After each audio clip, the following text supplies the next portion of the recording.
Hello everyone, welcome to TechGyan today, and I think you guys have watched our previous videos, which is lecture third, lecture second, and lecture first.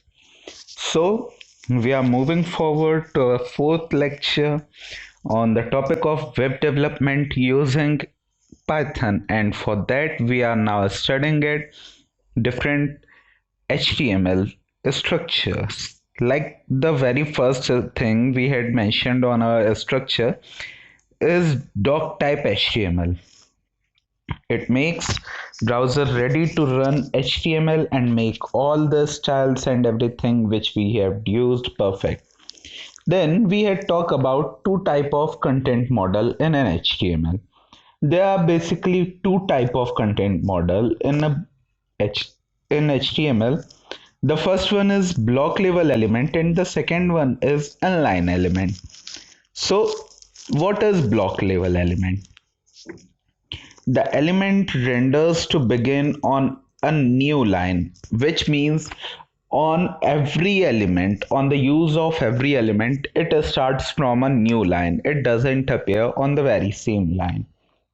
Then it is called block level element. That means it makes it whole block. Either we use it in a single character or we use it a whole bunch of characters. Then inline element. Inline element renders to same line like p tag. We can refers to p tag. The paragraph tag always refers to the very same line. Or there are many more tags which we will discuss on our next lecture. Then the block level element may contain inline or other block level element, but the inline element never contain a block level element. It may only contain the other inline element.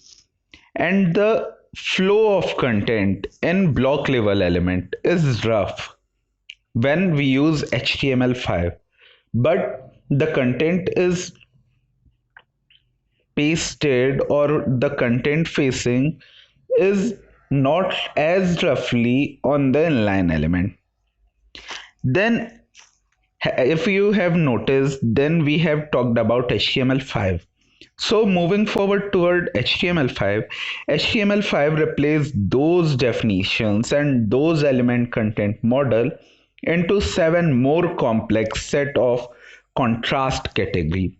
However, the distinction remain practical because it aligns well with existing CSS rules.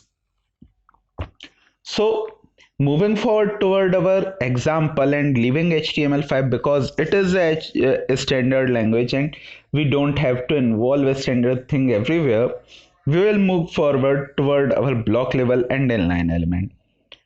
Basically, what is the best example of block element? Have you any idea about that?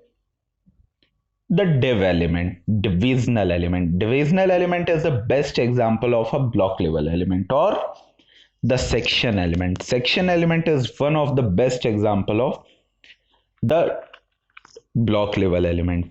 Whereas inline element have a great example of p tag, span tag. When I refers to div, then div refers to HTML, and when I says about section tag, then it refers to HTML5. On the very same note, when I refers to paragraph tag, then it refers to HTML, and when I refers to span tag, then it refers to HTML5. And if you don't know about the difference between HTML5 and HTML, then please watch our previous video, which is lecture number third. Then moving toward the other thing, the HTML5 7 contrast categories are metadata content, flow content, sectioning content, heading content, facing content, embedded content, and interactive content.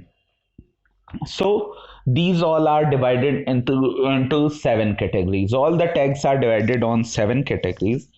We can have example of them, like on the meta content, metadata content, the meta tag. On the flow content, there is table tag, with TD and TR, table column and table row. Then moving forward to the sectioning tag can have section. Heading content can have the tag from H1 to H6, and phrasing content. Phrasing content is always embedded with p tag. Embedded content may have anchor tag, and interactive content may have different styling tags like italic, bold, and other. Then heading element and some new HTML semantic element. What is semantic? What it refers to? Semantic refers to the meaning in logical way, we can say, to HTML or any language. That means the logical part which help in ranking SEO. And for any website, search engine optimization is one of the most important condition, because when your website appears on the top of search result of Google or any other search engine, then you will get more and more hits on your site and it will generate a great revenue.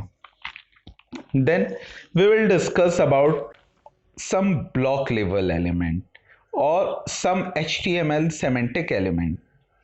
So moving toward that point, we will start from HTML semantic element.